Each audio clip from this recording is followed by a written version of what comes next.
तो ये चैप्टर है, ये 47 है बैमफोर्ड की बुक का, और ये सबसे इम्पोर्टेंट चैप्टर है क्योंकि जो आपका मैक्रो का सेक्शन सी है उसमें ज़्यादातर क्वेश्चन इसमें से आ जाता होगा। तो पहले आपको पता होगा ये एएस में आप लोग करते हैं फिजिकल पॉलिसी क्या है, मॉनेटरी पॉलिसी क्या है, सप्लाई साइड पॉलिसीज क्या है, और यहाँ पे कुछ उसकी एक्सटेंशन भी देखेंगे।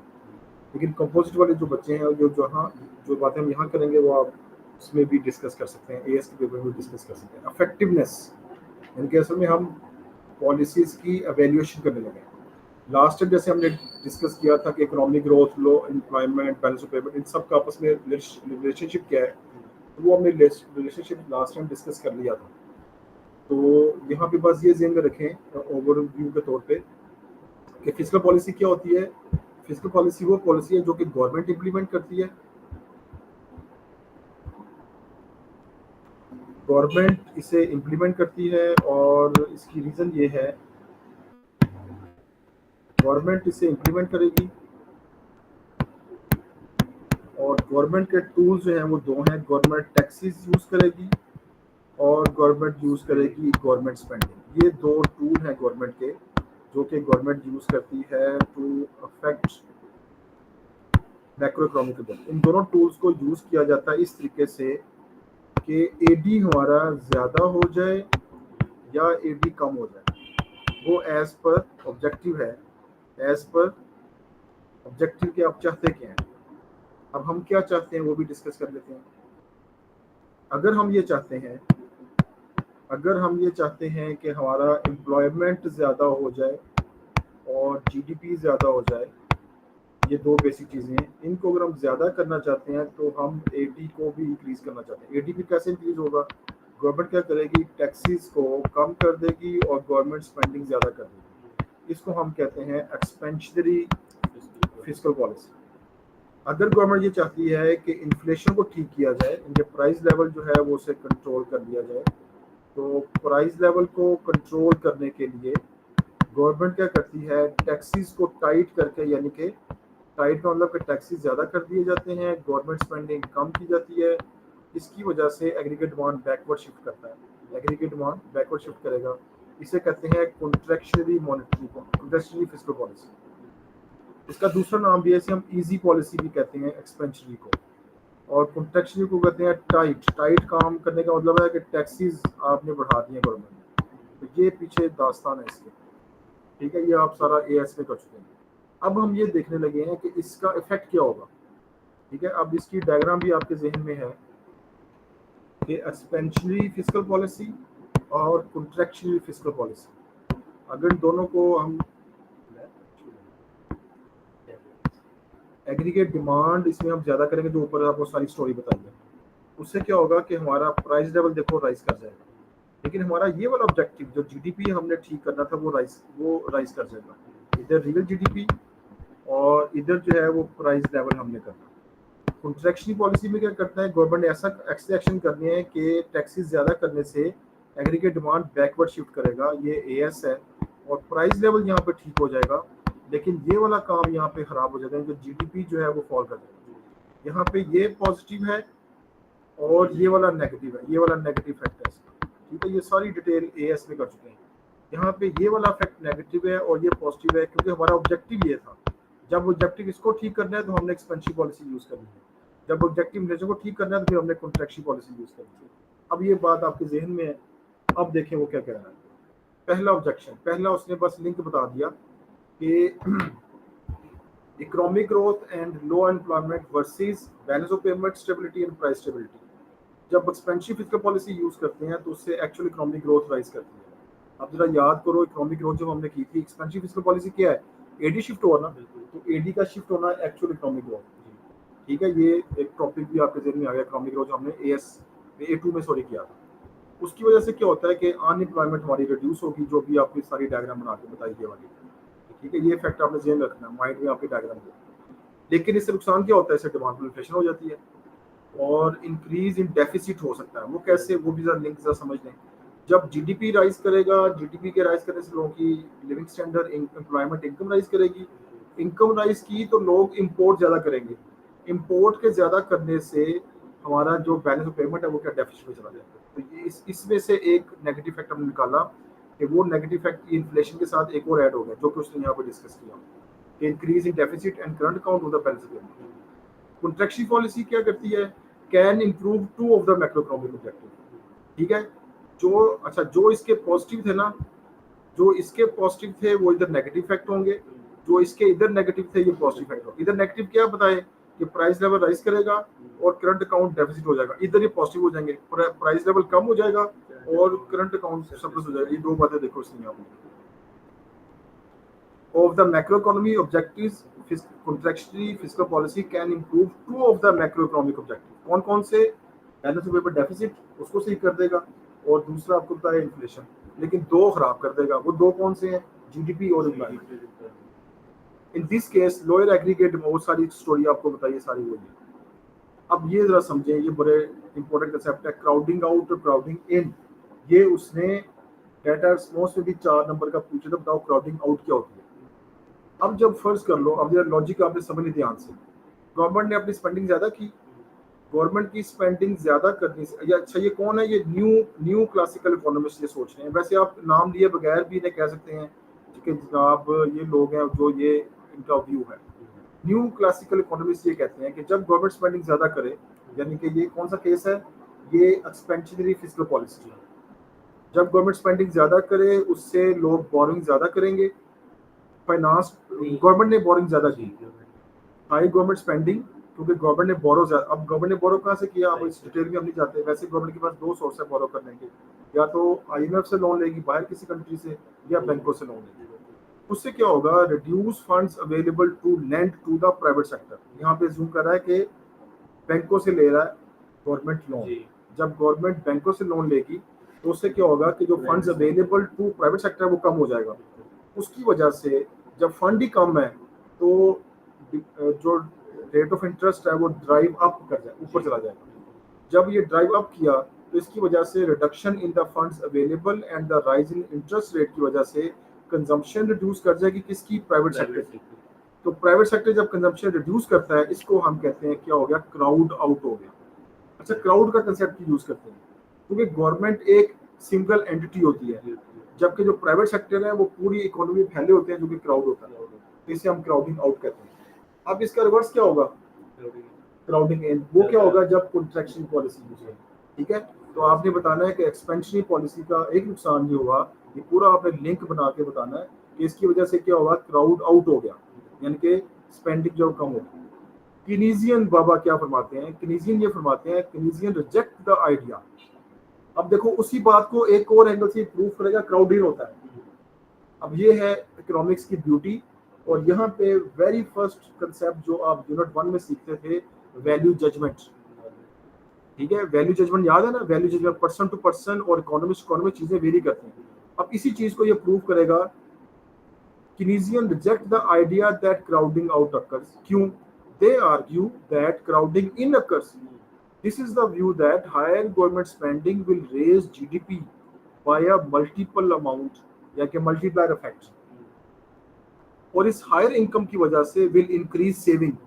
जब लोगों की इनकम ज्यादा होगी, एक्सपेंशन पॉलिसी भी जो आपको बताई, एक्सपेंशन पॉलिसी में जब लोगों की इनकम ज्यादा होगी, जीडीपी ज्यादा, आउटपुट ज्यादा, एम्प्लॉयमेंट ज्यादा, प्रोडक्शन ज्यादा, उसकी वजह से लोग जो इनकम आएगी उसको सेव ज्यादा करेंगे। तो सेव कहाँ करेंगे, बैंकों में। तो बैंक वो पैसा क्या कर देंगे, आपको एज ए लोन दे देंगे।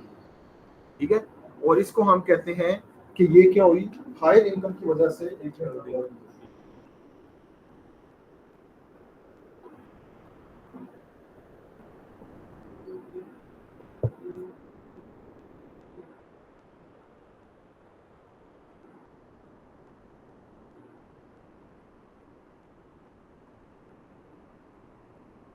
अच्छा जी। अब ये देखो, ये कहता है क्राउडिंग, इससे क्या होगा, क्राउड इन हो जाएगा। एक ही बात को दो डिफरेंट इकोनॉमिस्ट डिफरेंट एंगल से लेते हैं। इसे हम क्राउडिंग आउट और क्राउडिंग इन कहते हैं। इसे ये हो गया इफेक्टिवनेस ऑफ फिस्कल पॉलिसी। ठीक है, अगली बात चलेगी। ये सिर्फ स्पेशली फिस्कल पॉलिसी के केस में। हाँ जी। अनएक्सपेक्टेड रिस्पॉन्सेज क्या होंगे, अच्छा अगर कॉन्ट्रैक्शन होगी तो दोनों को उलट हो जाएगा। ठीक है, ये एक चीज उसने समझाई है, दूसरी आप ऑटोमेटिक समझ जाएंगे। फिर अनएक्सपेक्टेड रिस्पॉन्स, गवर्नमेंट ने टैक्स ज्यादा इसलिए लगाए कि आप लोग कंजम्पशन ज्यादा करें। ठीक है, टैक्स कम किए, ये जो अभी बताया, गवर्नमेंट ने टैक्स कम किए ताकि आप एग्रीगेट डिमांड ज़्यादा हो जाए, जो ऊपर सारी कहानी आपको सुनाई गई। लेकिन अगर गवर्नमेंट टैक्स कम करे और आप कंजम्पशन की बजाय अगर आपने सेविंग शुरू कर दी तो फिर एडी ऊपर नहीं जाएगा, ऐसे कहते हैं अनइंटेंडेड कॉन्सिक्वेंसेस। या इधर अगर देखें, गवर्नमेंट ने टैक्स ज़्यादा लगाए ताकि आप एडी कम करें, यानी कि कंजम्पशन कम करें, लेकिन टैक्सेस ज़्यादा करने की वजह से आपको स्पेंडिंग कम करने की बजाय आपने एक लिविंग स्टैंडर्ड अपना रखा होता है, उसको मेंटेन करने के लिए आप ओवर टाइम पे अगर आपने काम शुरू कर दिया तो फिर एडी कम नहीं होगा। तो ये है अनइंटेंडेड कॉन्सिक्वेंसेज, ये इधर भी होंगे, ये उधर आगे भी आएंगे, इसे अनएक्सपेक्टेड सॉरी कहते हैं, अनएक्सपेक्टेड। इस तरह फंड्स भी सेव करेंगी। तीसरी बड़ी इंपॉर्टेंट चीज़ है जी टाइम लैग्स। सबसे जो इम्पोर्टेंट चीज़ है ये फिस्कल पॉलिसी में, इसमें दोनों में आएंगे ये वाली चीज़। टाइम लैग्स ये होते हैं कि गवर्नमेंट, हम जैसे अभी हमने यहाँ पर डिस्कस किया फिस्कल पॉलिसी में, एक्सपेंशनरी में कोटेक्शन, गवर्नमेंट टैक्स कम करेगी या ज़्यादा करेगी, क्यों? इसलिए कि गवर्नमेंट ने एम्प्लॉयमेंट जीडीपी ठीक करना है और इधर इन्फ्लेशन ठीक करनी है। अब यहाँ पे सबसे पहली प्रॉब्लम ये आएगी कि गवर्नमेंट ने इन्फ्लेशन ठीक करनी है, गवर्नमेंट को ये पता कैसे चला कि इन्फ्लेशन हो गई है? तो गवर्नमेंट को इस प्रॉब्लम को आइडेंटिफाई करने में जो देर लगेगी उसे कहते हैं आइडेंटिफिकेशन लैग। गवर्नमेंट को ये प्रॉब्लम आइडेंटिफाई करने में कि भाई हमें एम्प्लॉयमेंट ज़्यादा करनी है, जीडीपी ज़्यादा करना है या इन्फ्लेशन कम करनी है, ये 5 ऑब्जेक्टिव जो हमारे हैं, और इवन डिस्ट्रीब्यूशन बैलेंस, ये प्रॉब्लम को आइडेंटिफाई करने में जो देर लगेगी उसको कहते हैं आइडेंटिफिकेशन लैग। अब गवर्नमेंट को प्रॉब्लम का पता चल गया, अब प्रॉब्लम का पता चला तो अब अगला काम यह है कि गवर्नमेंट ने डिसीजन लेना है कि अब क्या किया जाए। अब वो डिसीजन करने में जो देर लगे, एकदम तो नहीं डिसीजन करेगी गवर्नमेंट, तो गवर्नमेंट जो डिसीजन करने में देर लगाएगी उसे कहते हैं डिसीजन लैग। ठीक है, अब डिसीजन कर लिया, अब उसे डिसीजन ले लिया, अब जब उसे अनाउंस कर दिया आप टैक्सेस बढ़ा रहे हैं, तो क्या गवर्नमेंट आज टैक्सेस बढ़ाएगी तो कल एडी ठीक हो जाएगा? नहीं, इसको कहते हैं इम्प्लीमेंटेशन लैग। तो ये 3 तरह के लैग आएंगे, आइडेंटिफिकेशन लैग, डिसीजन लैग और तीसरा इम्प्लीमेंटेशन लैग। ये फिस्कल पॉलिसी को डिले करते हैं। और इसमें आप एक एग्जांपल ध्यान में रखें कि आमतौर पे गवर्नमेंट जब टैक्सेस या गवर्नमेंट स्पेंडिंग जब चेंज करती है तो इट टेक्स ईयर्स, मंथ्स, साल लगते हैं, महीने लगते हैं, एक दिन में पॉलिसी ठीक नहीं होती। हाँ जी बिल्कुल। आमतौर पे आपको पहले ही बताया था कि मॉनेटरी पॉलिसी भी हम डिस्कस करेंगे कि मॉनेटरी पॉलिसी में ये जो इसने कोट किया हुआ है बैम्फोर्ड ने अपनी बुक में, जो पिछले एडिशन में, कि अगर इंटरेस्ट रेट चेंज किया जाए तो उसे ठीक करने में 1.5 साल लगता है उसके इफेक्ट सामने आने में। तो सेम यहाँ पे होगा कि लोग कितनी देर बाद रिएक्ट करते हैं आपकी इस पॉलिसी। इसमें पॉजिटिव आउटपुट गैप और वो क्या था नेगेटिव आउटपुट गैप, दोनों आपको फेस करने पड़ेंगे, जिसमें आपकी एक्चुअल आउटपुट और पोटेंशियल आउटपुट का डिफरेंस भी आ सकता है। ये सारी कहानी है जो मैं बोला, ये यहाँ पे कहानी लिखी हुई है, आपने बाद में एक दफ़ा रीड जरूर कर लेना आज के दिन में, इसे कल पे नहीं पेंडिंग करना। Difficulties of reversing and increasing government. एक दफ़ा गवर्नमेंट ने स्पेंडिंग इंक्रीज कर दी तो उसको रिवर्स करना मुश्किल है, तो रिवर्स की जरूरत को पेश आई वो समझे। कहता जी अगर गवर्नमेंट डिसाइड करे to build more state run hospital, देखिए गवर्नमेंट ओन हॉस्पिटल आ जाए, it will have to finance the extra staff and equipment cost for decades even when the economy is booming। देखिए इकोनॉमी पहले ही boom पे है, लेकिन आपको अपना स्टाफ मेंटेन करना पड़ेगा, फाइनेंस करना पड़ेगा इस हॉस्पिटल को बनाने के लिए। The alternative would be the to face the considerable unpopularity in the closing dam. अगर गवर्नमेंट ने इसको, यानी कि आपको एक्स्ट्रा स्टाफ मैनेज करना, फाइनेंस मैनेज करना, इसको गवर्नमेंट रिवर्स नहीं कर सकती। आप अगर रिवर्स किया तो आपकी पॉपुलैरिटी रिड्यूस हो जाएगी, आप इस प्रोजेक्ट को बंद नहीं कर सकते। जैसे ऑरेंज ट्रेन का मंसूबा जो पाकिस्तान में हुआ, ये बिल्कुल आप पेपर में रेफर भी कर सकते हैं कि लाहौर में जो ऑरेंज ट्रेन का मंसूबा था, वो जो गवर्नमेंट थी उस वक्त उसे इतनी क्रिटिसिज्म फेस करना पड़ा कि जो अगली गवर्नमेंट आई वो चाहती थी उसको खत्म कर दे, लेकिन उसे रिवर्स नहीं कर सका, इतना पैसा उसके पास लग चुका था। यानी कि जब शहबाज शरीफ ने ये प्रोजेक्ट शुरू किया तो उसके बाद गवर्नमेंट चेंज हो गई, इमरान खान की पीटीआई की गवर्नमेंट आ गई। पीटीआई गवर्नमेंट चाहती रही कि इस प्रोजेक्ट को बंद कर दिया जाए, लेकिन प्रोजेक्ट बंद नहीं, उसे रिवर्स नहीं कर सके। तो ये बड़ा मुश्किल होता है कि कोई प्रोजेक्ट आप रिवर्स नहीं कर पाते, उसकी रीज़न। इसी तरह ये पहले भी ऐसा हो चुका है 97 में, 92 में, जब उस वक्त की गवर्नमेंट जो नून लीग थी उसने क्या किया कि मोटरवे अनाउंस कर दी, लेकिन जब बाद में पीपी की गवर्नमेंट आई बेनज़ीर की, तो उसने कहा इस प्रोजेक्ट को बंद कर दिया जाए, लेकिन वो प्रोजेक्ट आधा हो चुका हुआ था, उसे बंद नहीं कर सके। इसे हम कहते हैं बैरियर्स टू एग्जिट। हमने मार्केट स्ट्रक्चर में डिस्कस किया था कि आपने टेलीनोर जैज बना दिया, लेकिन अगर आपको लॉस हो गया तो आप बिजनेस बंद करके जा नहीं सकते। अब जैसे पीआईए गवर्नमेंट सेल करना चाह रही थी, उसको परचेज करने तैयार तो नहीं था, तो इसे कहते हैं बैरियर्स टू एग्जिट। वो था मार्केट लेवल पे, लेकिन जब गवर्नमेंट लेवल पे होगा तो इसे रिवर्स कहते हैं, डिफिकल्टीज ऑफ रिवर्सिंग। तो ये भी इफेक्टिवनेस या वैल्यूएशन है किसकी, फिस्कल पॉलिसी। फिर redistribution of income and development versus, अच्छा सम टाइम गवर्नमेंट अपने जो चीज़ें उसको रिवर्स कर भी लेती है। इसमें टैरिफ की एग्जांपल अभी इसकी देखें, जो ट्रंप वाली एग्जांपल है, ये बिल्कुल पेपर में आप इस तरह की एग्जांपल दे सकते हैं कि ट्रंप ने अनाउंस किया 47 मोर देन 47 कंट्रीज के ऊपर कि हम इनके साथ ये जो है ना टैरिफ रेट चार्ज करेंगे। सबका उसने रिवर्स कर दिया, चाइना का रिवर्स नहीं किया। ठीक है, वो एक रिटेलिएशन है या गुस्सा है, उसे पर्सनल या जो भी है। तो गवर्नमेंट जब करते तो पर्सनल नहीं होना चाहिए, पहली बात तो ये है। तो अब उसने ये पॉलिसी रिवर्स कर दी बाकी कंट्रीज के लिए, लेकिन कुछ कंट्रीज उसके लिए रिवर्स नहीं की। तो ये भी आप एग्जांपल यहाँ पर देखते हैं, in the some cases it is possible to reverse, लेकिन ये on the description of the government, जो पॉलिटिकल गवर्नमेंट की डिस्क्रिप्शन है कि रिवर्स करती है डिसीजन के लिए करती है। तो ये दोनों एग्जांपल आप यहाँ पे दे सकते हैं। फिर redistribution of income and development versus incentive to work. अभी हमने बात की कि गवर्नमेंट ने यहाँ पे टाइट पॉलिसी के अंदर टैक्सेस ज्यादा कर दी है।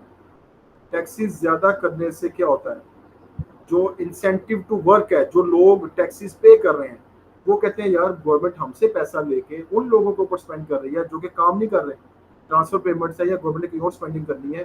तो वो लोग क्या करते हैं, वो लोग disincentive to work create हो जाते हैं, वो लोग काम करने के लिए एग्री नहीं होते।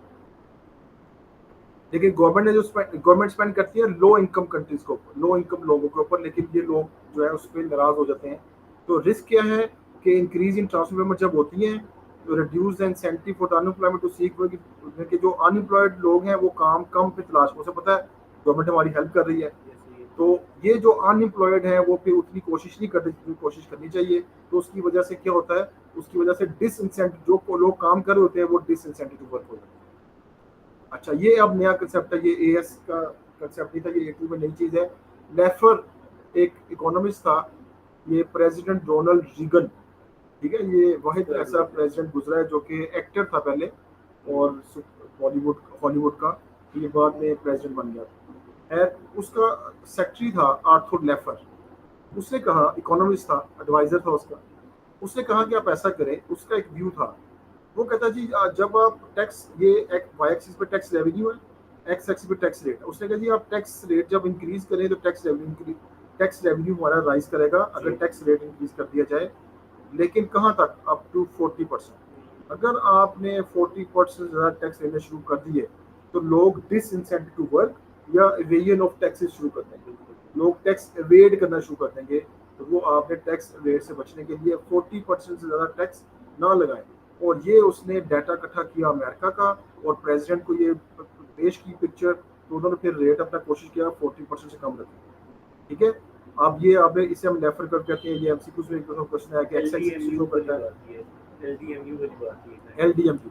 अच्छा, इसमें दूसरी बात जो उसने बताई, जो आपको भी पता है, 0% पे टैक्स रेवेन्यू जीरो है, 100% पे भी जीरो है, मैक्सिमम जो है 40% पे एज लेफर। लेकिन इसमें कुछ ऑब्जेक्शन भी है। उसने जब ये कर्व कोशिश की कि दूसरे कंट्रीज के ऊपर अप्लाई की जाए, तो ये कर्व जो है वो एक्चुअली डिबेटेबल बन गई। कहीं पे ये कर्व बनी, कहीं पे ये लाइन बनी, कोई ये जिगजैग बन गया। हर कंट्री का अपना एक सिनेरियो होता है, उसके अपने लोग टैक्स देना चाहते हैं कि देना चाहते हैं। और इसकी एक बड़ी अच्छी एग्जांपल है कि जर्मनी के कुछ ऐसे लोग थे, इंडस्ट्रियलिस्ट थे, ये कुछ साल पहले की बात है, तो उन्होंने कहा गवर्नमेंट को कि हमसे टैक्स ज़्यादा लें, वी आर रेडी टू पे मोर टैक्स, आप हमसे जो टैक्स ले रहे हो वो कम है। ऐसे ऑपोजिट केसेस भी एग्जिस्ट करते हैं। कुछ इंडस्ट्रियलिस्ट जो है, मोर देन 100 इंडस्ट्रीज, उन्होंने गवर्नमेंट से रिक्वेस्ट की कि आप हमसे टैक्स ज़्यादा लें। तो इसकी जो कर्व है वो डिबेटेबल है, वो कंट्री टू कंट्री डिफर करेगी, और समटाइम गवर्नमेंट फेल भी हो जाती है टैक्स लगाने। अच्छा जी, अगर जो government fiscal policy can have an impact on equality and equity. ठीक है, इक्वालिटी, सबको इक्वल रेट लगाया जाए, equity fairness. For instance a rise in indirect taxation जो है is likely to fall more heavily on people on low income. अगर government indirect tax लगाए, यानी कि आप जो पेन हम परचेज करते हैं उसकी प्राइस अगर गवर्नमेंट रेज, जैसे पेट्रोल है, पेट्रोल पे गवर्नमेंट ने अभी लेवी लगाई 10%, 10 रुपीज़, तो उस 10 रुपीज़ को अब रिच पीपल भी पे कर रहे हैं और पुअर पीपल भी पे कर रहे हैं, तो उसका नुकसान है। इसको पुअर पीपल को ज़्यादा नुकसान है, तो यहाँ पे इक्वालिटी हर्ट होती है। So may consider this is unfair, इसको अनफेयर कंसिडर किया जाता है। अच्छा, ये इसने हमने जो डिस्कस की है अभी, इफेक्टिवनेस ऑफ पॉलिसी जो डिस्कस की, ये इसने एग्ज़ाम में, ये जो बुक है इसमें ये 1 2 3 4 5 6 पॉइंट्स हैं। लेकिन अगर आप मेरे नोट्स खोल के देखेंगे तो अल्लाह के घर से उम्मीद है कि आप खुश होंगे। मैंने कुछ 7-8 पॉइंट डिस्कस किए हैं, तो वो आप नोट्स देख लीजिएगा। अभी हम सिर्फ सिलेबस के पॉइंट को से यहाँ पे कर रहे हैं। नोट्स देख लें, उसमें ज़्यादा इफेक्टिवनेस लिखी हुई है। इसमें वही बातें आप कर सकते हैं जो हम बार बार एएस में भी कर रहे थे, A2 में भी, कि एक्सटेंट ऑफ टैक्स मैटर करती है कि गवर्नमेंट टैक्स कितना ज़्यादा या कितना कम किया है। फिर extent of government spending matter करती है।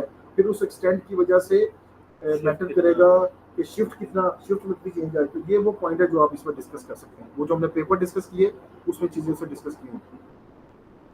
अगली जो पॉलिसी है वो जी मॉनेटरी पॉलिसी। तो मॉनेटरी पॉलिसी की इफेक्टिवनेस क्या है? तो इंटरेस्टिंगली आपको सुन के खुशी होगी कि एक्सपेंशनरी मॉनेटरी पॉलिसी की भी सेम डायग्राम है और कॉन्ट्रैक्शनल मॉनेटरी पॉलिसी की भी सेम डायग्राम है, लेकिन इसका रूट डिफरेंट है। रूट क्या है? रूट ये है कि यहाँ पे जो काम है वो सेंट्रल बैंक, यहाँ पे जो इफेक्टिवनेस है वो सेंट्रल बैंक जो है वो इनएक्शन है।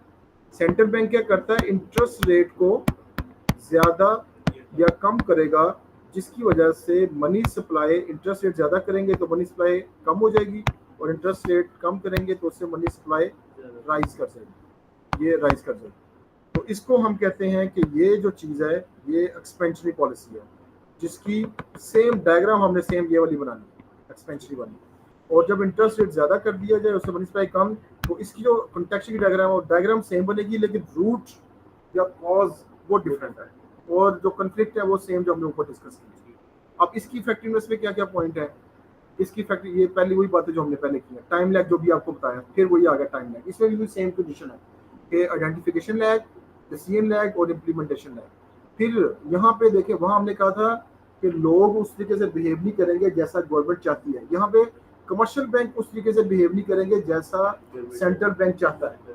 अब सेंट्रल बैंक चाहता है कि इंटरेस्ट रेट कम कर दिया जाए ताकि मनी सप्लाई ज़्यादा हो, लेकिन इंटरेस्ट रेट कम करने से कमर्शियल बैंक की प्रॉफिटेबिलिटी कम हो जाती है। तो commercial bank sometime central bank की बात नहीं मानते किसी एक खास लिमिट तक, तो क्योंकि डिफरेंट कमर्शियल बैंक है तो हर कमर्शियल बैंक को अपनी प्रॉफिटेबिलिटी ज़्यादा अजीज है। तो there is no guarantee that quantitative easing, इसको हम क्वांटिटेटिव ईजिंग भी कहते हैं, ये जो अभी हमने काम किया ना कि इंटरेस्ट रेट कम किया जिससे मनी सप्लाई ज़्यादा हो, इसको हम कहते हैं क्वांटिटेटिव ईजिंग। और दूसरा जो है उसे कहते हैं क्वांटिटेटिव टाइटनिंग।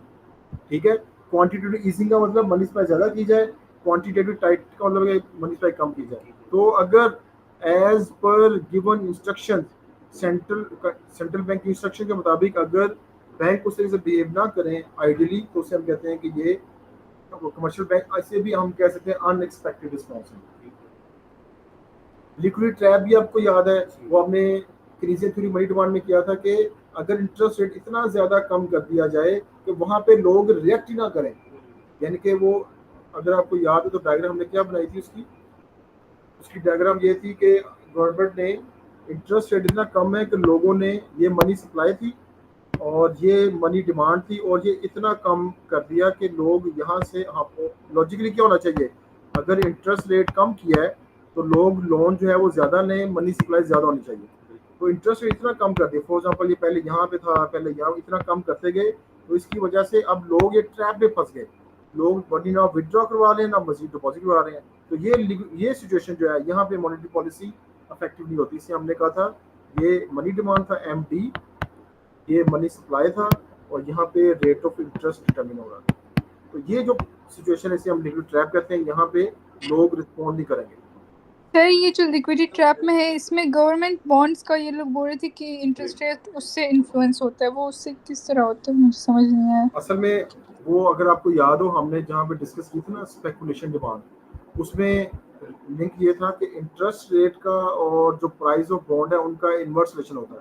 क्योंकि जिस दौर की वो बात करता, कीन्स जिस दौर में उसने थ्योरी प्रेजेंट की थी, उस वक्त ये मनी सप्लाई, मनी डिमांड, लोग डिपॉजिट नहीं करवाते थे बल्कि लोग बॉन्ड परचेज करते थे, तो वो भी इंटरेस्ट बेरिंग होते थे। अभी भी कुछ जगह पे ऐसा होता है, लेकिन इतना पॉपुलर नहीं है बॉन्ड्स के, लोग जो है बॉन्ड डिपॉजिट करवाते हैं। लेकिन सेंट्रल बैंक और गवर्नमेंट का, तो ये वो कहता है कि इस केस में भी मॉनेटरी पॉलिसी हमारी इनइफेक्टिव हो जाती है। फिर influence of changes in other countries. अब देखो ना, अगर हमारे कंट्री में रेट ऑफ इंटरेस्ट कम है तो अब दो तरह के इंटरेस्ट रेट होता है, एक वो लोग हैं जो पैसा डिपॉजिट करवाना चाहते हैं, एक वो लोग हैं जो कि पैसा लोन लेना चाहते हैं। अगर हमारे कंट्री ने रेट ऑफ इंटरेस्ट कम किया है और जो दूसरे कंट्री हैं उनका रेट ऑफ इंटरेस्ट और कम है, हमसे भी कम है, तो फिर लोग हमसे लोन, हमारे कंट्री से लोन लेने के बजाय दूसरे कंट्री से लोन लेंगे, तो उससे मनी इनफ्लो यहाँ पे ज्यादा होगा, तो ये पॉजिटिव इफेक्ट सामने आएगा। लेकिन जो इंटरेस्ट रेट हर साल पे करेंगे वो एक साइड इफेक्ट है कि वो फिर वो बाहर आपका ये बाहर अंदर वो करता है। अच्छा, इसके रिवर्स भी हो सकता है कि अगर आपने इंटरेस्ट रेट आपका डिपॉजिट्स के ऊपर जो इंटरेस्ट रेट है वो दूसरे कंट्री में ज्यादा है, हमारे कंट्री में कम है, तो फिर हमारे कंट्री के लोग क्या करेंगे, दूसरे कंट्री में पैसे डिपॉजिट करवा देंगे। तो इसलिए आपने ये भी देखना होता है कि दूसरे कंट्री का जो इंटरेस्ट रेट है वो भी हमारे इंटरेस्ट रेट को अफेक्ट करेगा, और उसकी वजह से हमारा पैसा जो है इनफ्लो और आउटफ्लो दोनों अफेक्ट होंगे। फिर अनएक्सपेक्टेड रिस्पॉन्स आ गए। It is difficult to predict, वही बात आ गई कि इंटरेस्ट रेट सेंट्रल बैंक ने कम किया ताकि लोन ज्यादा लोग ले, लेकिन लोग अगर लोन लेंगे ना, अनएक्सपेक्टेड रिस्पॉन्स। या फिर दूसरा केस कि इंटरेस्ट रेट ज्यादा कर दिया ताकि मनी सप्लाई कम हो, लेकिन ज्यादा इंटरेस्ट रेट पे भी लोग लोन लेने को तैयार है, तो फिर ये इसे कहते हैं अनएक्सपेक्टेड रिस्पॉन्स। फिर डिमांड और सप्लाई साइड शॉक्स भी हो सकते हैं। डिमांड शॉक्स ये होते हैं कि प्राइवेट सेक्टर जो है वो अपने फ्यूचर प्रोस्पेक्ट को देखते हुए अपना लोन जो है वो एडजस्ट करते हैं कि उन्हें लोन लेना है कि नहीं लेना। वंस दे हैव डिसाइडेड कि उन्हें लोन लेना है, फिर वो ये नहीं देखेंगे इंटरेस्ट रेट ज्यादा या कम है। तो इसे कहते हैं डिमांड साइड शॉक्स। कि डिमांड अगर लोगों की है तो लोग डिमांड करेंगे, अगर उसकी जरूरत ऐसी है, उसे नई ब्रांच को नई बिजनेस ग्रो करना है, तो फिर वो इंटरेस्ट रेट जो नेगोशिएट कर लेते हैं बैंक्स के साथ, तो ये फर्क होता है। दूसरा supply side shock. Sometimes supply side जो है एग्रीगेट सप्लाई भी इफेक्ट करती है। पेट्रोल की प्राइसेस, एनर्जी प्राइसेस वो राइज या फॉल कर जाएं तो वो भी आपकी पॉलिसी। तो डिमांड साइड और सप्लाई शॉक्स इतने इफेक्टिव हैं, इतने वो डोमिनेंट है कि आपकी मॉनेटरी पॉलिसी बीच में रहेगी। फिर मोबिलिटी ऑफ फाइनेंशियल इन्वेस्टमेंट, कि हमारी जो इन्वेस्टमेंट है कंट्री की वो भी दूसरे कंट्री मूव कर जाती है जब हमारा राइवल कंट्री जो है। अच्छा, ये भी होता है समटाइम। ऊपर जो हमने यहाँ पे बात की थी ना इंटरेस्ट रेट की, तो वो तो देखा था नॉर्मल बिहेवियर कि दूसरा कंट्री अपने सिनेरियो के हिसाब से इंटरेस्ट रेट चेंज कर रहा है। यहाँ पे क्या हो रहा है, यहाँ पे ऐसा भी हो सकता है कि आपका जो राइवल कंट्री है वो जानबूझ के आपके इंटरेस्ट रेट को साथ अपने इंटरेस्ट रेट को प्लस माइनस करता है ताकि लोग हमारे यहाँ इन्वेस्टमेंट करने के लिए उधर इन्वेस्टमेंट ज्यादा करें। जैसे हमारे केस में इंडिया कर सकता है ऐसा, लेकिन इंडिया एक बड़ी इकोनॉमी है, उसको इतने ज्यादा मसले हमारे इंटरेस्ट रेट से या इससे नहीं है। और आपको पता है कि जितना लोन हम मांगते फिरते हैं इससे IMF से, इससे इतनी वैल्यू का तो अंबानी की जो छोटी मोटी कंपनी है वो इतनी वैल्यू की होगी। हाँ, तो इतनी अमाउंट जितना IMF से हम कर्जा मांग रहे हैं, इतनी वैल्यू के तो अंबानी तो बहुत बड़ी चीज है। अंबानी से छोटे ग्रुप के लोग हैं जिनके पास पैसा इतना होगा, इतनी ज्यादा बिजनेस। और स्मॉल स्केल बिजनेस आपके डाटा स्मॉल एक जगह आ गया हुआ है पेपर में कि जो क्या मैं कह रहा था, जो स्मॉल स्केल बिजनेस है पूरी दुनिया में सबसे ज्यादा इंडिया में। देखिए इंडिया में लोग जॉब करने के बजाय बिजनेस को प्रेफर करते हैं। और छोटे बिजनेस कैसे हैं, उन्होंने डाटा एक शो किया था आपके पेपर। अच्छा, आपके पेपर में जो डाटा रिस्पॉन्स आता है ना वो एक्चुअल होता है, वो डमी नहीं होता।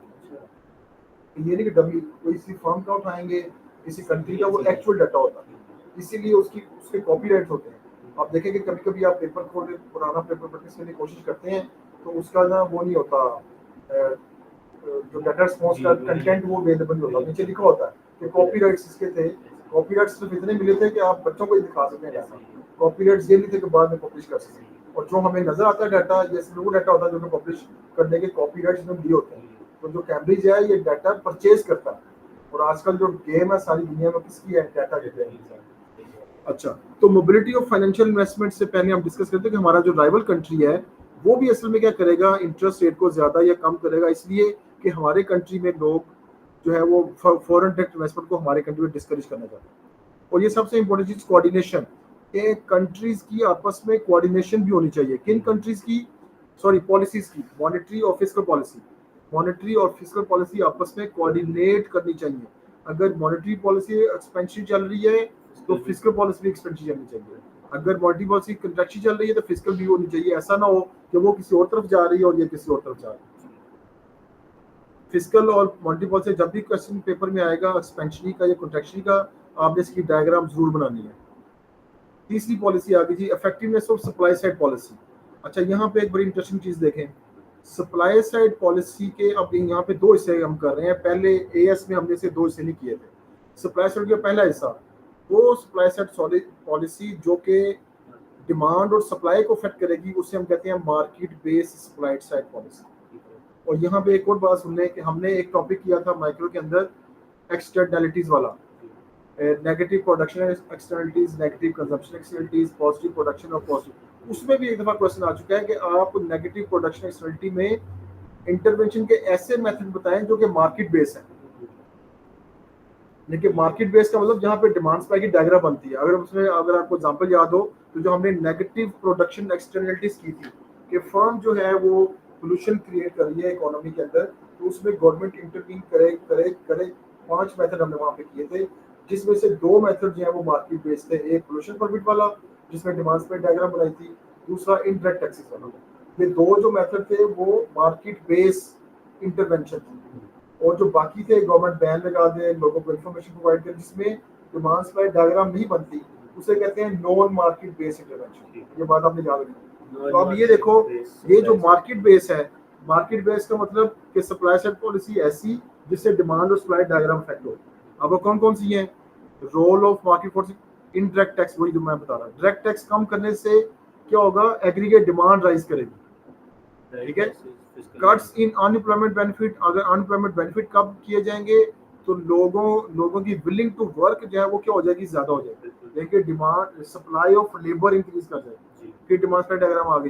प्राइवेटाइजेशन से एफिशिएंसी ज्यादा आती है, लोग लेबर प्रोडक्टिविटी ज्यादा होती है, इससे डिमांड फॉर वर्कर भी ज्यादा होगी और सप्लाई ऑफ गुड्स भी ज्यादा होगी। फिर डीरेगुलेशन में गवर्नमेंट ऐसे रूल यूज करती है जिससे लोगों को आसानियां पैदा की जाए, सब्सिडी दी जाए, या कोई ऐसे स्टैंडर्ड सेट किए जाएं जिसको गवर्नमेंट इंप्लीमेंट करे, उससे डिमांड फॉर प्रोडक्ट राइज करती है, प्रोडक्शन ज्यादा होता है, बैरियर्स टू एंट्री कम होंगे, लोग बिजनेस ज्यादा करेंगे, supply of the firm rise करेंगे।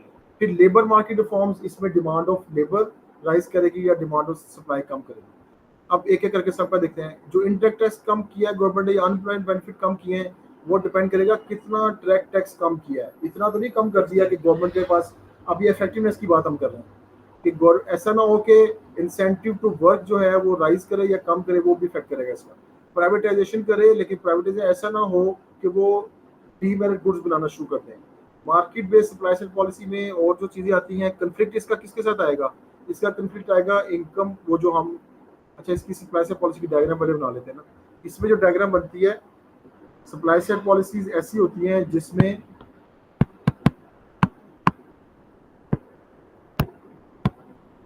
गवर्नमेंट ऐसा काम करे कि LRAS हमारा राइज कर जाए, ये LRAS इस तरह राइज कर जाए, ये एग्रीगेट डिमांड। इसमें देखो प्राइस लेवल ऑटोमेटिक कम हो गया, ये नीचे आ गया प्राइस लेवल, और GDP क्या कर गया? वो राइज कर गया।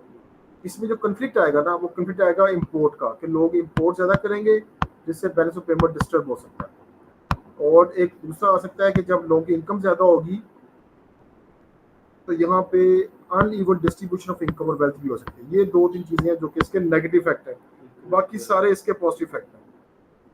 ये डायग्राम आपने ज़हन में रखना, लेबल आपने खुद कर लेना। तो कट इन इनकम टैक्स की वजह से अनएम्प्लॉयमेंट बेनिफिट कम करेंगे, जिससे कंफ्लिक्ट दूसरे से आ सकते हैं जो अभी आपको बताए हैं। प्राइवेटाइजेशन करने से ऐसा ना हो कि गवर्नमेंट का रोल कम हो जाए, और प्रॉफिट के चक्कर में जो फर्म्स हैं वो ऐसी चीज़ें ना बनाना शुरू कर दें जिसका लोगों को नुकसान हो। फिर ऐसा ना हो कि removal of national minimum wage government करनी पड़ जाए। नेशनल मिनिमम वेज अगर कम कर दी जाए तो इसका भी नुकसान होता है कि जो लो इनकम वर्कर है उनको नुकसान होता है। इनकम टैक्स कम करने का ये आपको बता दिया है। स्किल्स क्वालिफिकेशन ऐसी गवर्नमेंट प्रमोट ना करे, यानी कि अनएम्प्लॉयड में lack the skills and qualification to take the job vacancies जो कि डिफरेंट एरियाज के अंदर है। इनकम टैक्स के भी अनइंटेंडेड कॉन्सिक्वेंसेज हो सकते हैं। वर्कर्स में decide to maintain their current disposable income and take more leisure time, ऐसा भी हो सकता है। प्राइवेटाइजेशन की वजह से भी ऐसा होता है कि इंक्रीज एफिशिएंसी, जरूरी नहीं कि एफिशिएंसी इंक्रीज कर जाए, सम टाइम एफिशिएंसी कम भी हो जाती है और कॉस्ट ऑफ प्रोडक्शन भी कम हो जाती है, इसका भी नुकसान हो सकता है। कंपटीशन इससे इंक्रीज कर जाएगा, ये भी गारंटी नहीं है। तो state owned industry may be sold off as a monopoly, even if it is sold off as a number of firms, they may later merge to form monopoly. आपने सारा कुछ किया लेकिन बाद में अगर वो मर्ज कर जाए तो उसका नुकसान होगा। ये इंटरवेंशनल सप्लाई साइड पॉलिसी, ठीक है, involves the government taking a larger role in an economy, ठीक है। इसमें क्या गवर्नमेंट टेक्नोलॉजी इंप्रूव करे, टेक्नोलॉजी की कॉस्ट ज्यादा है, टाइम टेकिंग है। फिर गवर्नमेंट इंफ्रास्ट्रक्चर, इसकी भी कॉस्ट ज्यादा है, टाइम टेकिंग है। पहले बेनिफिट बता दें, training, education training time taking है, गवर्नमेंट के पैसे ज्यादा लगेंगे, ब्रेन ड्रेन हो सकता है, और ऐसी भी आप लर्निंग सिखाएंगे लोगों को जिसकी फ्यूचर में डिमांड कम हो जाए। ये सारे यहाँ पे डिस्कस किए और ये सारी पॉलिसीज जो है वो सप्लाई साइड पॉलिसी का सबसे बड़ा जो इफेक्टिवनेस है, जो प्रॉब्लम है, ये टाइम टेकिंग होती है और इन पे इन्वेस्टमेंट ज़्यादा चाहिए होती है। और इसमें आप वो पॉइंट ऐड कर सकते हैं कि ये पॉलिसी फिर रिवर्स नहीं हो सकती, आपको इसका प्रॉपर एनालिसिस सारा करके फिर से यूज़ करना पड़ेगा। अभी 3-4 पॉलिसीज और हैं, वो अभी नेक्स्ट टाइम करेंगे। ये इस चैप्टर का मेजर पोर्शन वैसे खत्म हो गया। इसमें दो चीज़ें यहाँ पे और 2 और हैं, वो आगे चैप्टर में आएंगी, वहाँ पे डिस्कस करेंगे।